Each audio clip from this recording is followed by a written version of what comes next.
जितेंद्र सिंह यांच्या विधानावर राज ठाकरे आक्रमक झालेत। आयआयटी संदर्भातील वक्तव्याचा त्यांनी निषेध केलाय।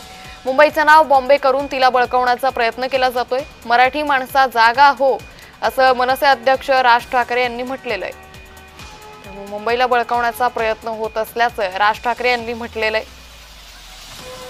जितेंद्र सिंह यांनी केलेल्या वक्तव्यावर राज ठाकरे यांनी निषेध व्यक्त केलाय।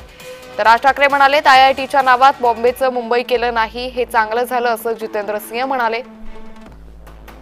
मुंबई नको, बॉम्बेच हवं, यातून मुंबई हळूच ताब्यात घेण्याचा प्रयत्न नक्की सुरू आहे। जितेंद्र सिंह यांचं विधान सरकारच्या मानसिकतेचं प्रतीक आहे।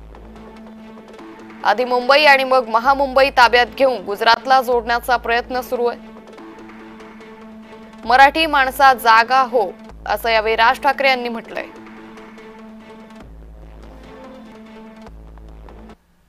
तर मुंबई नामांतराचं कर्तृत्व हे भाजपचं आहे। राज ठाकरेंचे आरोप हे फक्त फ्री स्टाईल आरोप आहेत।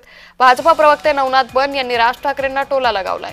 नवनाथ बन यांनी राज ठाकरेंना आयआयटीच्या त्यांच्या वक्तव्यावरून टोला लगावला। राज ठाकरेंचं अलीकडचं राजकारण हे फॅक्ट्सवर नाही तर केवळ फ्री स्टाईल आरोपांवर आधारित आहे। बॉम्बेचं अधिकृत नामांतर मुंबई करण्याचा निर्णय राज्यातील शिवसेना भाजप सरकारनंच घेतला असं नवनाथ बन यांनी म्हटलेलं आहे।